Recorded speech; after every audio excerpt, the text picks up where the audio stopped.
Hey, what's up, Hey, everybody? what's up? Welcome to the L.A.B Africa podcast. So, here we talk about life, arts, and business.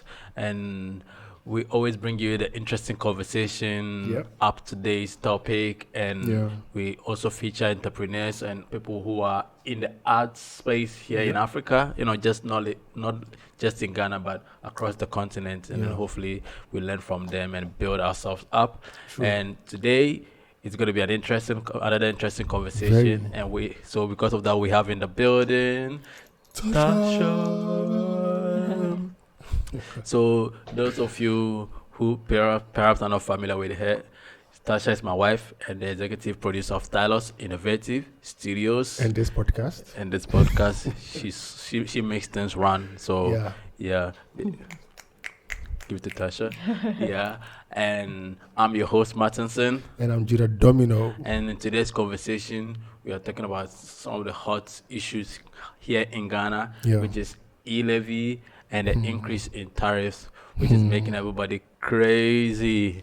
So if you you're really interested to know what we think about this situation, then just stick around while the intro rolls.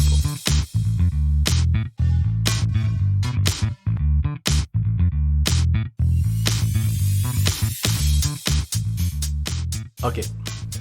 Guys.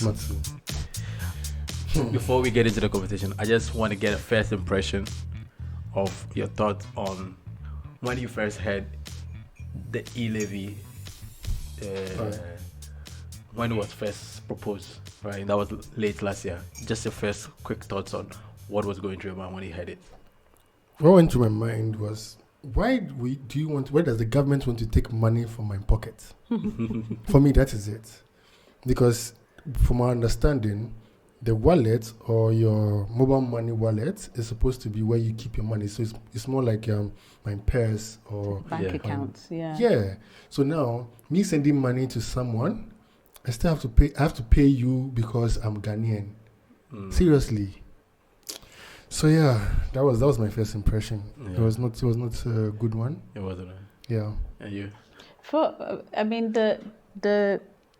The talk around the subject was relatively negative at the time. We were all wondering, and then there wasn't really that much clarity as to how much, what percent, what did it really entail, what transactions did it entail. So my first impression was a lot of confusion about how it was going to work. Yeah. Well, mine was a bit of frustration because at that moment in time, there were a lot of things we were complaining about that we thought, let me put it specifically, there were a lot of levies that we were complaining about that we thought wasn't relevant at the moment, especially on the fuel price, fuel pricing at that time. And around that period, I got to learn a lot of levies which were added to the fuel years ago, could be decades even, and they were put there for a particular purpose, which it's has run out, and then it's still on the fuel. So we're thinking about how do we get all these levies out, and then the next I heard there's another levy coming. For those who are not familiar, the E-levy it stands for electronic levy. And it's basically a tax. What is it? Initially proposed 1.75%, but then they lowered it to 1.5% for any transaction that you do, like via mobile wallet. Like your mobile money. So that is when you're sending via your network. Your network, or even like your bank. So if you're sending, then you've got to pay the extra 1 point. When your transaction exceeds 100 cedis per day, you pay the 1.5% on it. So that was a crazy thing. That conversation that just. Another thing was that I thought this is going to set us back. Because so many people, even people that perhaps didn't have bank accounts, had mobile money, mobile money wallets to keep their money safe. And I was like, this is going to set us back to cash. Yeah. You know, you and I were talking about, let's start getting cash and working with cash, which we've done away years ago. Yeah, because even when you look at when COVID came, like this cashless economy idea helped. It really helped, but now it feels like we'll have to go back to it because I cannot be giving you 1.5% like every single day. Because imagine if you're doing a transaction which like has like a lot of volume. Yeah. Now you have to pay what's 1.5 over what? Like let's say you're sending 10,000 to somebody. 1.5 in addition. 900 and what's 9,999. Like it was an interesting conversation at that moment. And it for me, like just like Tasha was saying, was setting us back. For me, it's kind of conflicted. When I heard it, I felt it was like a conflict to the agenda of the government at that moment, where they were trying to push electronic transaction and a lot of things electronic. So with a lot of they're trying to put a lot of infrastructure to push, a bit of advanced technology in technological Ghana, and then now this happens and everybody was like, no, so it was, for me, it was a bit surprising that. And then years before, I remember I had watched the interview where the vice president had actually said they were not going to tax mobile wallets. So it was interesting to also hear that they're actually going ahead, to... Wait, he said in an interview that he was not going to tax mobile wallets. Who asked him to say it? Like that means it was an idea they had long before. I think it had come up, that was before... I don't know whether that was before their first election, that was 2016, or when they were first elected. So it was on a radio station then. Anyway, so it was all conflicting to me. That was for me. That was what I was saying. It was a bit more conflict in what they are trying to push and then what they are doing currently. But I'm gonna go on this part and then hopefully you guys share yours. For me, the frustrating part was the fact that I felt like not just this government, but successive government, whenever they come, instead of like putting in a bit more work into making the structure, because Ghana has so many structures. Like from the three, what do you call, the three part of the government, the judiciary, the legislature, and they have other structures that are supposed to work, but they are not working. That is the problem. They are not working, and for some reason, every time the Ghanaians want accountability and start talking about it, then we just find the easy way out of it. So what I'm coming to is the fact that the reason why they say they are taxing us is because there's so much leak, or there are so many untaxed Ghanaians. And in my opinion, I was hoping that rather they would use it. This is an easy way out, isn't it? Yeah. And it doesn't. It wouldn't take. It takes far less resources to get this up and running, a new kind of tax, than to try and chase, legitimate tax. Yeah, and I was a bit happy. You and I, we've been talking about the tax system years when we earlier we were married, and then we would hear conversation on radio about the tax, and we always try to compare tax system abroad, and then so we're like, when the Ghana card became like compulsory, everybody's supposed to have it, was like, oh yeah, hopefully this is going to help track certain things and all of that. So we thought that was going to help it, and then but it looked to me like, no, they're not really going to push to get the people who needs to be taxed, the company that needs to be taxed, because late last year, for example, I don't know whether mid last year or late last year, there was the list of people who, that list came out of so many lawyers and some architects who are not paying their taxes. And that is a lot of... it's in the millions. That could, if we put proper structures in place, we could, get this tax money to do what needs to be done. But rather, they just let it go. We didn't hear how the follow-up to getting these monies. And then the next we had E-levy, so that they could tax everybody. I'm trying to look up, I hope I get it, the percentage of people that pay tax. Because it's very low compared to how much should be paying tax there. I think. But you see, my question would be, what was the reason for the what's the name? The census they did in 2021? Because now you went to everybody's house asking them, are you employed? Are you this? Are you that? Now, then you should know the number of people who are employed, then compare it to the number of people who pay the taxes. Then now see, okay, now how, this is the number we have, this is the number we have. Now, how can we make sure that this number of people who are employed pay taxes? Yeah. Because majority of Ghanaians are youth. And the youths are unemployed. Majority of them are unemployed. So at the end of the day, if you have a lot of people in the country and you're saying, oh, we are 40 million or 40 something million, and the majority are not paying taxes, ask yourself, are they working? That is the question. Yeah. Talking about tax, this is an earlier conversation, I think today or a few days ago, Tasha and I had. And I got it. Okay. And then it was the fact that no human being on this earth willingly wants to pay tax, or generously wants to pay tax. No human being. It doesn't matter how much money the person has. No one wants to pay tax. People pay tax because there is structures put in place to enforce tax paying. They get it. So you don't expect the ordinary Ghanaian. And we're specifically talking about income tax, right? Yeah, we are talking about income tax. We are talking about income tax, which in Ghana is the VAT and. Oh no, it's value added tax. That's on items. But we have the income tax, which is on salaries and if you're self-employed, then it's on what profits.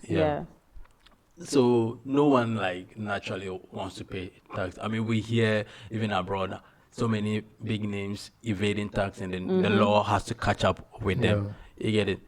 So when they come on radio and they say Ghanaians don't pay tax, I don't know whether they listen to themselves saying that, because no one wants to pay tax. You've got to put the structures there. Yeah, you have to enforce it. So this is from City Newsroom. This was 17th November 2021. Less than 10% of Ghana's 30.8 million population is paying tax. Yeah. Less than 10%.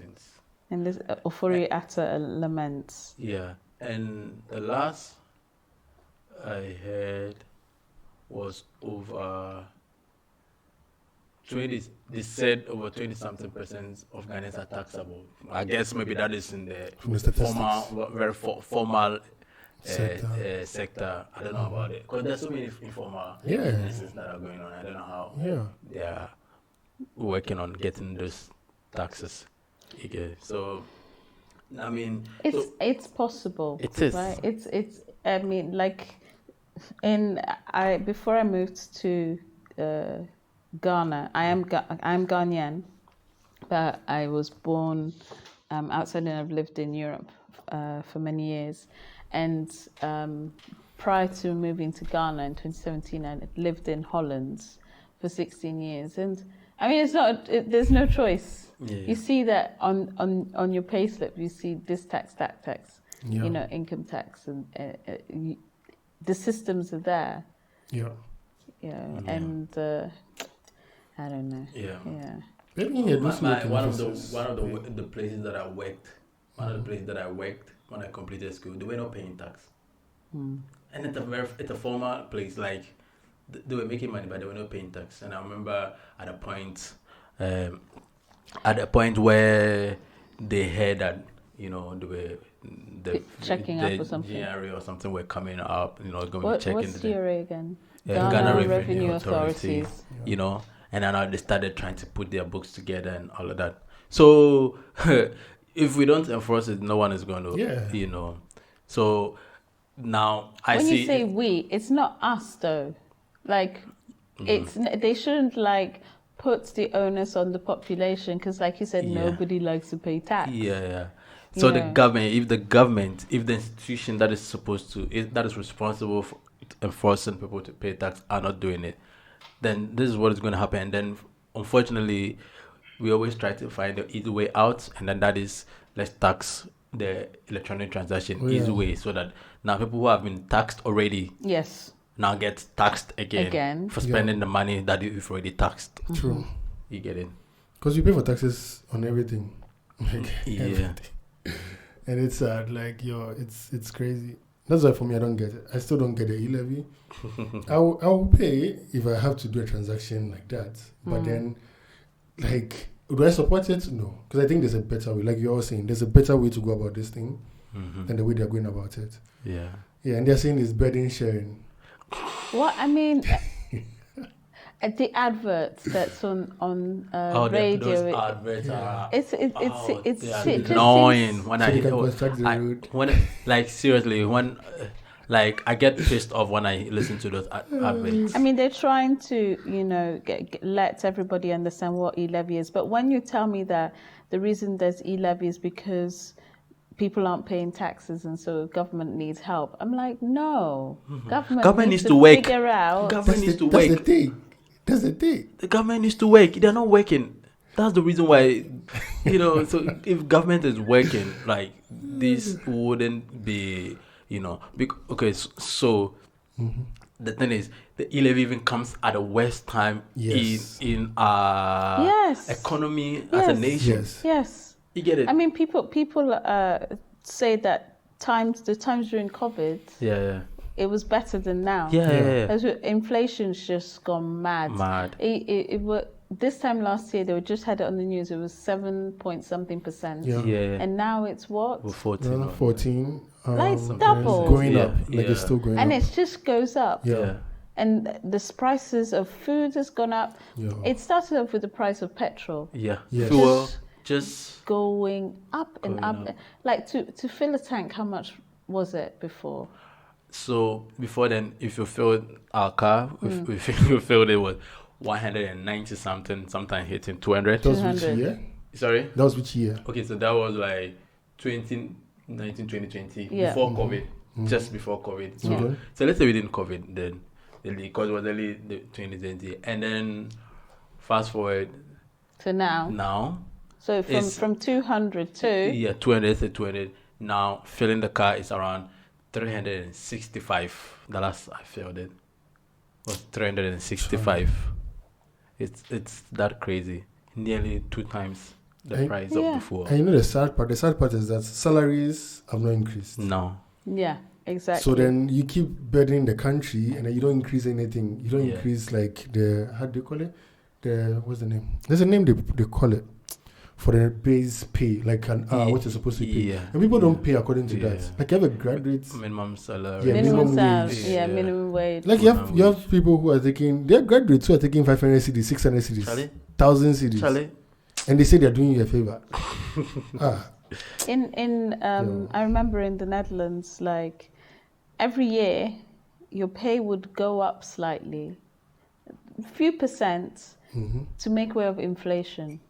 Can you imagine? Yeah. And I didn't appreciate it then, but now I appreciate it quite a lot. If that was the Ghanaian system, trust me, we'll be so happy as Ghanaians. But but here we are. But here we are. So the with the inflation, the dollar to the Ghana cedis was crazy. That's another one. Yeah. The fuel price went crazy. And then food went crazy because of the fuel price, because of the fuel price, because of fertilizer. Yes. And then now E-levy.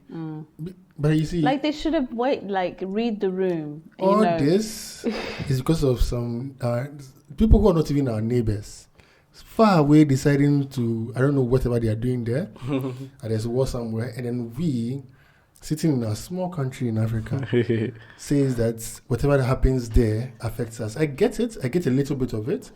But then, imagine, guys, imagine with me. The impact it is having on us, I don't know. As a country, it's crazy. It's crazy. It's like... What if that war happened here in Ghana? No. Let's say, what if it happens if Togo? it happened next. Because Togo is our neighbor. Okay, let's say it happened next. If it happened in Ghana, what would be different? Go through this? What if it happened next to us? Because... Well, we never knew that Ukraine I said the elephant in the room Yeah. was the breadbasket of the world. I never knew that. I knew Ukraine only because I knew someone that studied there. That was it. Yeah. But you see, that's I don't understand that. Because we grow food in Ghana. We have all this, like our universities and all that. Like there's so much people learn. Like we can produce our own fertilizers. We can do this. We can do that. Now, how do you depend on the country so much that even when there's war, you cannot come back to the drawing room and then now start to think of how to correct things?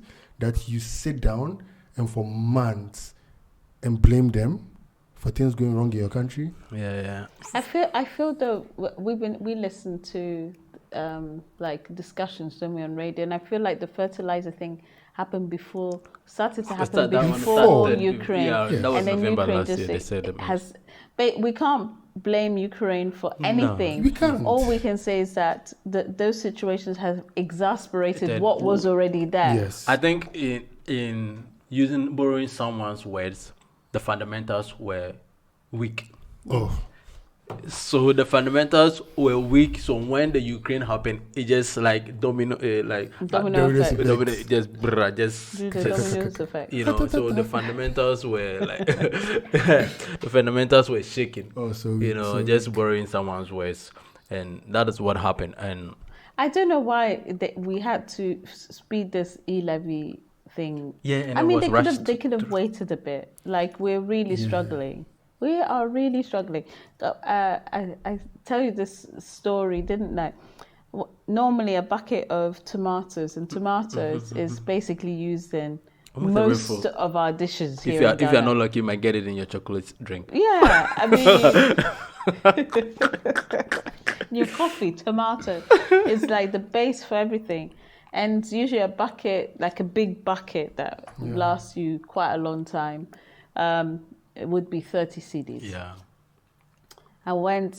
That was 5 weeks ago. I went, 5 weeks ago. It was 30. We got some I got some at 30. So then the next time I went, which was 2 weeks after, it had gone up to 60. So I said, I'm not buying it for 60. Forget it. Then the next time I went in, it had gone up to 70. And even that one? The lady gave it to me for 70, but because I was a customer, but no, she said others are paying 80. Mm-hmm. But the prior week was it was a Muslim, like the end of the Ramadan. Yes. And then it had gone up from 30 to 100 cedis. Yeah. And now it's like settled on last week, what was it, 40, I think. Yeah. So according to Joy FM, the E-levy has made, so on the very first day, one telecommunication network, they made 1 million Ghana cedi. From E-levy, just one day. So guys, if you have, why is it that the motorway is still not done? If we are making 1 million a day from one entity. So why are things not done? Yeah, so that is the other thing is I had already mentioned it. I just mentioned a bit of it is accountability issues, right? Oh yeah. There are so many levies and taxes, other stuff that the Ghanaians have to pay for. Either you know it or you don't. You are paying for them. Oh yeah. Buying. There's so many, and then we don't see where these things are going. So first, let me start with the toll booths.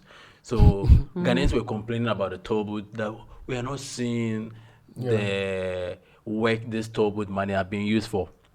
And instead of the government giving an account of what the toll booth money is being used for, they close the toll booths. Yeah. Easy way out. Yeah. Leaving people unemployed. A lot unemployed, which was another whole issue on its own. And it was just around that period they decided to introduce E-levy. And then they said now that E-levy is going to build roads. While we had a toll booth system, which was collecting so much money. The last time I heard money collected per day, some of the toll booth, it was a lot of money. That if we are being like serious, if we are being wise, and if we are not being corrupt, could do what needs to be done. True. And then when it comes to accountability, we just, okay. let's close it and then forget about it. The structures are absolutely not there. So can you imagine? There's so much corruption that there's no money left. At the end, like at least in normal corruption in normal countries, and this corruption you skim off the top. This one you leave the top and you take everything else. They say there's no money, but they can pay their salaries and their what's the name? Their how do you call it? Those change, those things they get the per diems and stuff. Yeah. You remember the other time you were reading the what they call them, their bonuses and other stuff. Crazy. When I heard certain names of certain bonuses, crazy. I was like, what? Even if you are working for yourself, if you are working if Apple is paying you, Apple, one of the richest company in the whole world. I mean, those benefits are like Apple. I'm not sure even Apple with all their money. What kind of benefits you mean? Oh, Judah, you mentioned like even they're paying for your TV. Yeah, they pay for things. So like you have a house help and stuff. Hey, they pay for the house help. Yes, and things. And then when there's a misfortune or something, there's some funny names. There are so many. And then the worst one is that you and your family can go to hospitals outside Africa or outside Ghana. Yeah. And the government will pay for it. Oh wow. The more reason why Kolebu is still the way it is, Ridge is still the way it is. See, guys, forget about putting up a building and putting glass and things on it. Like, see, that's not what will give us good health system. Yeah. When COVID came, it exposed a lot of things. And then instead of us going to the drawing board and to say, okay, how do we fix this? How do we fix this? You can only fix it when the politician goes to the same hospital we all go to, sits in the traffic we all sit in, and does the same things, the normal things, and then takes the same salary that's a little bit above the secretary. Then he'll know what it feels like to be Ghanaian. But currently they don't. Yeah, it is. So a lot of these benefits, it makes you understand that they live in a different world. World. Most Ghanaians are living. So they don't see the burden with a lot of the Ghanaian, the youth especially, because so much money paid for the school fees, the hostel fees, the transportation, the effort in learning to pass. Your story, you want to share your story of your friend? I'm coming there because I was like, the way they live, it reminds me of the story of a roommate when we were in uni, and then this guy was having an argument with the rest of the room. It wasn't like he was having an argument. It was like a general discussion of what was currently happening on campus, and then the fact that at that moment the university was increasing school fees, was increasing hostel fees and all of that, and then the students were complaining that actually it's hard because they're not even having enough money to pay the current hostel fees and all of that, and then they were talking about how difficult it was, and then one guy was like, you guys, what kind of University of Ghana students wouldn't have at least 100 Ghana cedis on him every week? And then the reaction was, because I wasn't paying attention to it, but all that I heard was, yay! Everybody was shocked. It was like, they mentioned, it was like, yo, my guy, you are living in a different world. Different and then what they told him was like, if you stand for a political position in this nation, we will never vote for you. He lives in a completely different world, and that's what I see most of our politicians. Yeah. They are so pampered in their position. They are enjoying so many benefits. They don't see what the rest of the Ghanaians are going through. And then now they come, and I don't know where they get those statistics from. And then they said, if you spend more than 100 Ghana cedis a day, you are rich. So now they need to be taxed. They said the poor cannot. Is that what they said? That is the foundation. That's the reason for taxing above 100. They say a poor person will not spend more than 100 Ghana cedis a day. Because so they don't want the Ghanaian to grow then? Yes, because the finance minister, I'm sure, sends more than 100 cedis to his relatives. So then it's fine. But those of us who, like, your sister calls you, your brother calls you, or even you call somebody, you're like, I'm in a fix, can you send me something? And then the person is like, okay, let me give to you 100 cedis.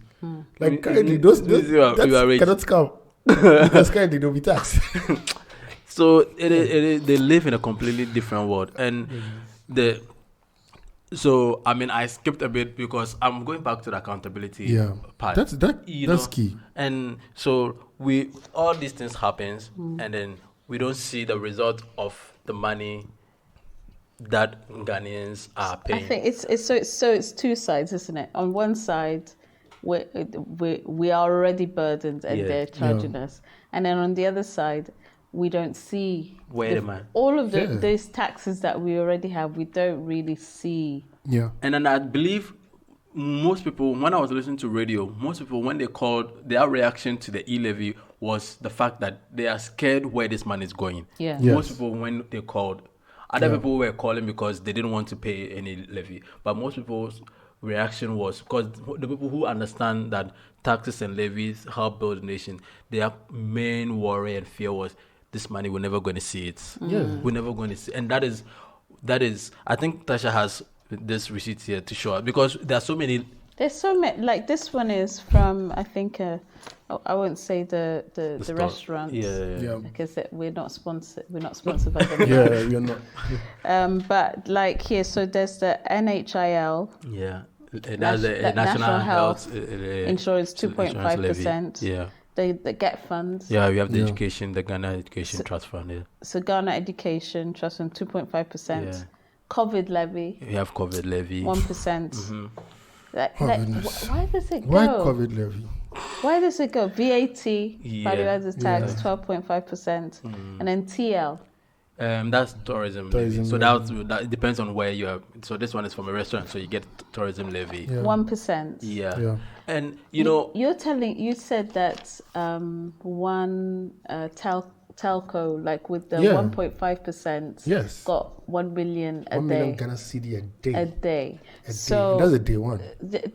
Just what. They want that people are even skeptical. Yeah. People are like. So these levies should be getting quite a few millions, isn't it? Yeah. Where is it going? Honestly, where is it going? We hope we will get answers, but that is one of the issues with this nation. Never gotten answers in that's this one of before. the issues with it. We never get answers. Getting information, especially information pertaining to the government, is so difficult. I just want to, I want to be able to see it. I want to see that right now we're in the rainy season, and always rainy season. There's always the same discussion: flooding. Yes. Flooding caused by terrible infrastructure in the cities, lack of drainage. Yes. Year upon year upon year. Yeah. So, it's predictable that it's going to happen. The seasons are also predictable, but nothing is done. Yeah. Or they blame it on the global warming. Or this one they will try to blame it on the You can blame it on whatever, but rain is global going warming to come. is not going to go anywhere. It's not going to go anywhere. So we are the one who needs to do something, and then that's the thing. We are not doing anything, and then all these things keep happening, and then we'll keep going through the same. So it's like this cycle. We complain, and then the same issue is there, and then they would take money. Oh, we're going to do it, and still the same issue is there, and then now Ghanaians get fed up, and then now you bring this, We're going to go into even the tariffs, the ridiculous increase in the tariffs. That's the ECG and the Ghana Water. So ECG is the electricity. Electric Company of Ghana, and then the Ghana Water Corporation. So tell them how much. ECG recently has proposed, has sent to the tariff regulation that they want to increase their tariffs over 140 something percent. 140 something percent tariffs, and Ghana Water Company 35 or so, around 330 something percent. So you guys, if you can check for me. And I was like, who increases tariffs this ridiculous amount?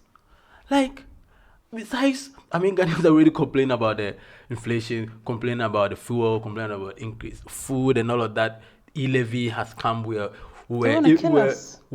at that moment that we were licking our wounds over E-levy, and then they just boom. Did you get it? Yeah, I got it. So ECG is 148%. 148. Then water is 334%. 334. And then what is it for? They said to update their infrastructure. So ECG, they want to build whatever transformers or pole or something so that they wouldn't lose power. And I was like, so we the Ghanaians are going to build, if we are, so like, are we going to be shareholders in those particular things? So now you are taking money from us. So it's like you are taking money from us to build those stuff. And then when you build it, are you going to reduce the electricity bills for us? Yeah. Are you going to then reduce After the you tariffs? build it? After you build it, are you going to reduce the electricity bill? They are not going to do that. Sure. The Ghana Water Company, one of the explanations I heard was the fact that because of galamsey, now water processing takes up more and all of that, and then now difficult. And I was like, am I doing galamsey? Government has spent millions trying to fight galamsey, and then we haven't seen this. That's what they say. They say that's what they say, and then we haven't seen the result of this galamsey. And now I'm supposed to pay for it. Illegal mining. Galamsey, sorry, that's illegal mining. It happens a lot. Yeah. Here in Ghana. And it's a big issue. Even foreign people from outside Ghana come in to do it because we allow it. The exactly. Government, we allow it. The government allow it. Those people in charge allow it. You know, there's never been an proper accountability on it. You get it? And then now I'm supposed to pay because someone did a galamsey. Gold money I never saw. I never enjoyed some. You get it? So it doesn't make sense. You guys let's take it one by one. First of all, ECG. Yeah. You pay yourself too much. You don't give us electricity all the time. Then when you stand up, you tell us you want to increase it by 100 and something percent. 148%. Like, seriously, someone should tell me which paracetamol are they on? Like, seriously, because this is like, it doesn't make sense. If you're giving me what I need, then you can tell me that, it's kind of like I want to increase it because you are either taking in too much, so then I'll increase it so I can be able to supply you with the quality. But then you cannot do that and kind of tell us that, what's the name? You want to put up infrastructure. So what is what we've been paying you? What have you been doing with the money? Using it to pay yourself, so you guys should be driving V8. Then water company, they open their taps 2-3 days in a week. Then they are there telling because for that one, there's been a constant complaint. People in Accra always complain, not just in Accra, but around the country. You're always complaining like it's sporadic. It's like it just comes and you never know when it's gonna come and just And it's fun. You live in a country where everybody you have to get a poly tank or you have to get a tank. Yeah. And then you guys are happy. Say 300 or something %. What about you? Your thought on the increased tariffs? I go back to Holland because that's the last place I lived, and also to say that, like, I know that this is not Holland. I know that this is Ghana, and I always say to myself, this is Ghana, this isn't Holland. You can't compare the two. But for the purposes of this discussion, talk about water, or talk about, like, there'd be a tax on, like, the water you use to flush a toilet, to take a shower, and then there'll be another tax for the drink water. Never have I heard of an increase of 300 or something %. Over 300%. Like, and then usually when you increase 15, 20 or something, and people are like, oh, it's too much. 300%.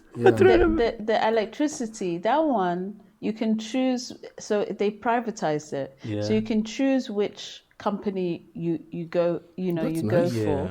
And then once a year, so you choose, okay, I want to pay, let's say, I don't know, 150 euros a month. Or so, and then you'll be paying that same amount every month. Once a year, they come, they check your meters, and they tell you, you use this amount of energy, so we owe you X amount, and they actually give you money back that you didn't spend that year. Oh goodness! And that will never happen in Ghana. Not in Ghana. Can you imagine? So I used to pay just a little bit extra to make sure that you're covered. I'm covered. Yeah. And then at the end, they even gave me money back. Yeah. Here, you'll be buying someone their V8.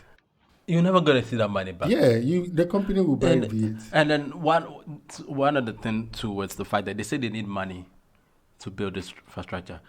Last I heard, Ghana Airport owes them millions. Electricity? ECG. over 40 million or something cedis electricity. I always want to check our Yeah, facts. just check it. Yeah.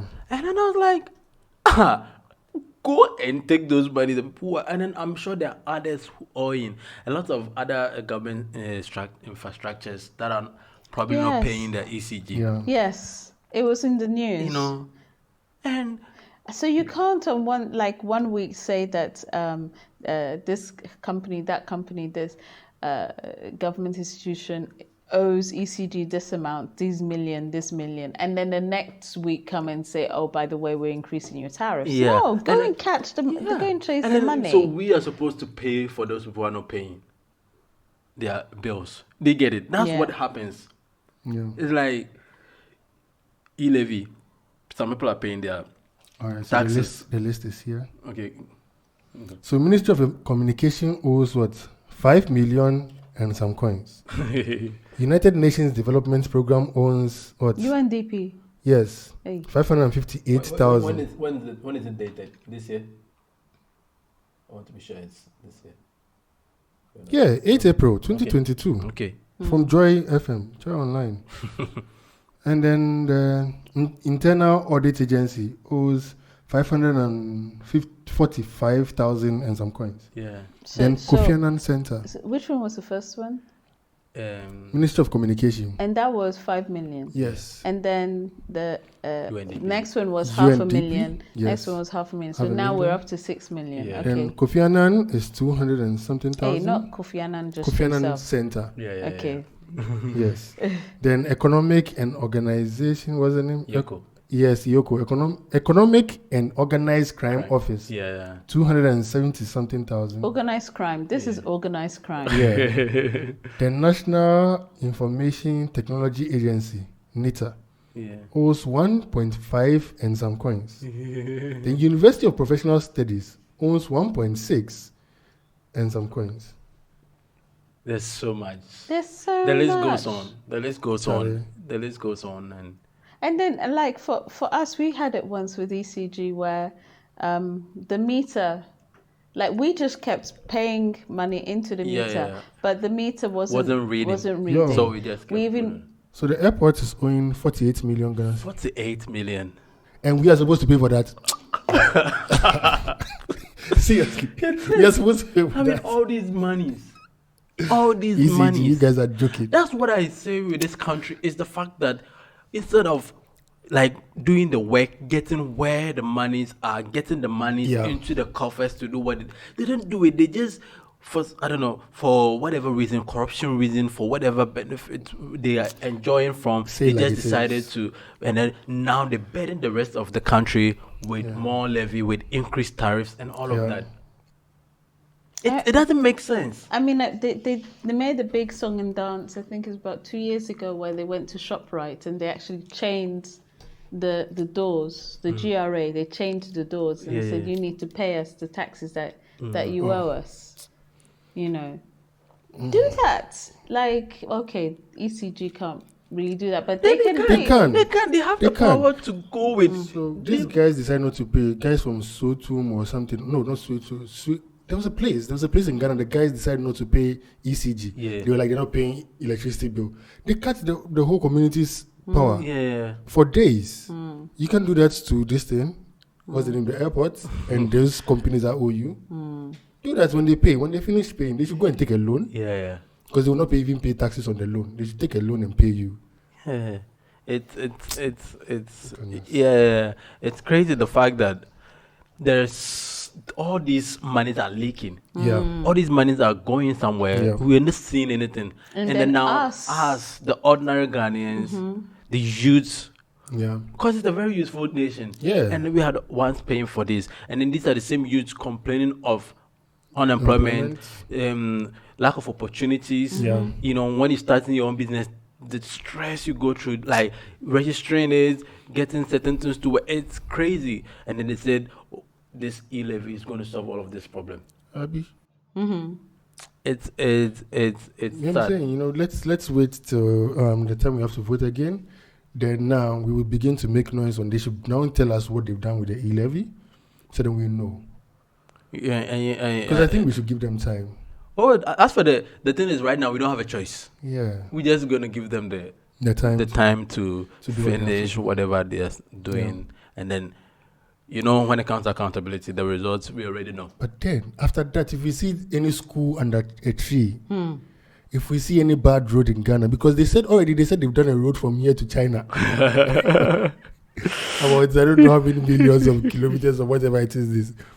See, and after all this E-levy, 1 million a day that we get. Yeah. If we still don't see any change, then at the end of the Ghanaians, we need to also ask ourselves questions, because they are a reflection of our mentality, of the way we think. So at the end of the day, we should stop voting for these incompetent illiterates who have gone to school and have all the certificates, but yesterday they cannot put it into action. Because they'll come here and tell us, you know what, because this government is not doing the right thing, I'll come and arrest this, I'll do this, I'll put this in place. But now when you come and sit behind it, then you have performance anxiety. You cannot perform because you just spoke too much, promised too much, promised how many hospitals, 100 and something hospitals, then later you're like, I was over ambitious. Yeah. We don't do that. I don't know because we are your employers. You cannot come and tell us that, you know what, I think I cannot go to Microsoft and say, I think I can write, or Facebook, I think I can write the best code. Yeah. Then later I'll tell them, I overpromised you, so don't worry. Just let me manage your expectation. Well, else you've already yeah. It is crazy. It is ridiculous. Now let's figure. We've vent our frustration and ranted about it a little bit. So what's our next move? For us? What can we do? There's something we can do. The next move is just to, for me, educate people, create awareness that we need to be the change we want to see. So at the end of the day, you cannot cry that they're not working if you yourself are not paying your taxes, if you're not doing what you're supposed to do. So once you pay, then now you can let your finger or your thumb vote for you, or you can, when the minister happens to be on a radio station, you can proudly call the radio station and be like, yo, you know what, I pay, but you are not working. And you can insult them if you want to. I'm not advocating for any violence, but you can tell them your piece of heart, and then be free. But also create kind of like have an ecosystem where we entrepreneurs, young entrepreneurs, can do business amongst ourselves, because it feels like Ghana has its own economy, and a group of people, which are the politicians and their friends, their children, and their children, in a different economy. So now we also have to create our own economy where we can shield ourselves from these things, and no matter what happens, we'll still be able to operate as young businesses and young Africans. But for me, just if Tasha has anything, let me go first. I definitely agree with you, the fact that we as the people also need to start doing the right thing, like with the tax, and then the electricity bills and all that. We need to pay. No, listen. Because there's a lot of that's I mean, as much as I blame them, the ECG, that they are not really, because there are a lot of illegal connections as well, which also comes with its own burden. But I also think we need to pay the ECG, the water that we are using as well, because the electricity and the water we are using as well. It kind of lessen the burden, you know. The thing is, the fact is that I heard a statement somewhere that culture is what leadership allows. Yep. So culture is what leadership allows. So if you are living in a place where the leaders allow corruption, or let me not say if you live in a place where there's so much corruption, it is because the leaders are allowing it. If you live in a place where there's so much what do you call it? Irresponsibility. When I say irresponsible, I'm even talking about sometimes like on the road, the way people are driving, the way people use the road. If it has happened, it's because the government allows it. You get it? So even though that is the situation, I am just hoping and pleading with the Ghanaian youth, most of us who have the knowledge, who have the understanding of how a lot of these things work, to do the right thing. And for me, advice to myself is that just forget about this government. Work hard. Find some of the best clients in and out of this country and work with. So for me, just working hard, building the right relationships, getting the client, for me right now, I'm just hoping for clients who are paying me in foreign currency, because with the way the Ghana cedis is going right now, man, it's falling. It's crazy, because a lot of the stuff we are using, we have to import them. You get it? Because it's not that we just want to import them, because we don't produce any of these things that we use here, So now you need to have more like weight in your money to be able to afford all of these things. So for me, you just forget about this government, work hard, push it. What do you mean by forget about this government? Like forget about in the fact that they're going to help out with the proper structure, because infrastructures that help businesses to grow. So you mean don't lean on the government. The government is gonna don't lean on the government. That the government is actually gonna help or support your business. Because sometimes last time I watched YouTube, and the guy was showing a lot of Ghanaian youth who are doing incredible stuff here in Ghana, and then all of them at the end of it, that the government should come and support these people. And these people have been doing this for years, and the government hasn't supported. Forget it. So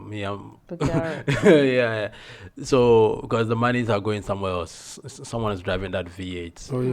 That money in the V8, And unfortunately, we have that impression, because we have the impression that this is a corrupt politician driving a V8.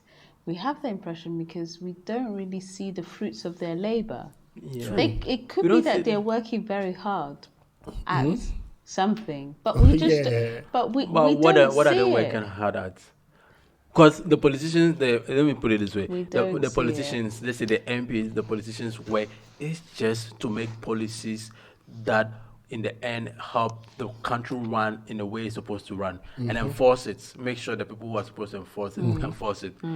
The politician is not necessarily supposed to build businesses. That is not part of. They don't do businesses. They are not allowed. As far as I know, there probably might be a certain clause that would allow, but they're not supposed to. So if they are enjoying certain benefit, it's just because of being in that political position. That is why they are enjoying that benefit. They get it. And I remember a friend, when I was in France, the friend was like, "Hey, Ghanaians, we exaggerate, because you see MPs, you see people with high positions, and they are riding their bikes to work. Oh yeah. You see them and then here you get a small position. You get a small position within a small community, and you're driving V8. And you're driving big cars. And like the situation that happened in Takrady, you remember that one? And then the police was doing his work, and then because you are driving V8, you just ignore the police. You just threaten the police anyhow, and then you get it. It's ridiculous. So if anyone in the government is listening, when I say anyone in the government, I mean the politicians and all those people, is the fact that we don't, right now, our confidence in the government is very low. It's going in the minus, or it's it's in the minus. Our confidence. I'm not saying this particular government, actually. I'm not really saying this particular government in general. The two main political parties that are consistently becoming the leading government, our confidence in them is very low. So if there's something that they need to do, rethink the structure, then they should. Because and they shouldn't just when they're the minority, they shouldn't just complain about those who are in the majority. Then after 8 years, they replace them, and then it's just the same old. Because they seems to only think about the Ghanaians or the rest of the population when they're in opposition. Yep. And when they come into power, they forget about the rest of the Ghanaians. When they are in opposition, then they fight for Ghanaians. Yeah. They're like, Ghanaians are hungry. Ghanaians are suffering. They are hungry. They are hungry because they're not in power. But once they get full, then they forget about us, the rest of us. I see that, and it sounds like a story I've read before. Yeah. So that is crazy. So right now, the ratings for the government low at the form, like it's and guys, don't be mistaken. If a politician, it's not like A- or something. No, like even if there's something below F, you guys are there. So it's crazy. It's like anyway, F-. It is crazy. But at the same time, I'm also going to give big ups to any politician who tries to set himself apart despite all the status quo. Let me put it, the bad status quo most politicians have set for themselves, and then they try to push things through to get things done the right way. Big ups to all of them. Unfortunately, you are minority in this situation. You are the minority. I'm not talking about the opposition or you are the minority. The people who are doing the right thing, they are the minority. I guess it's time for them to also speak up, so then we also know, and then Ghanaians can support you. Yeah. But then when you keep quiet and you hide, then these bad ones overshadow. So then we think, oh, politicians are corrupt. They are this, they are that. Because I heard one of the popular actresses said this on TV. That her friends, before they became politicians, these guys were speaking sense. Like they had all the things, but once they got into power and they became politicians, it's like they forgot everything. It's like their way to fight corruption and everything just... It's like they entered into the soup and they swallowed. So guys, just know you're not alone. If you're not a corrupt politician, Ghanaians, we want to support you. And also to the rest of the youth out there, I mean, we are all in this soup together. Don't give up. Let the papa keep going. Just work hard. Just work at it. And then, for me, one of the things I believe so much in our sharing with Judah is consistency. If you're going to work hard at it and be consistent, result is going to come. In the end, some way, somehow, it's going to come. So, just for me, that's my only hope, and that's the only thing that keeps me going. So, thanks so much, guys. Thanks so much for helping me. This wasn't a political conversation. It was. But if you take it personal, don't go and quote us somewhere that we're being political. Now, this is one day. It wasn't political crowd. Actually, we needed to say what was on our mind and on our hearts, It was a bit of a therapy session for us as well. So this one day, it's not about you. All right, don't take it personal. So thanks, guys. Thanks so much for all the support we've received from you. Thanks for listening to us. Thanks for watching us on YouTube, and we appreciate your feedback. We appreciate the fact that you guys are sharing the links, the audio, the videos as well.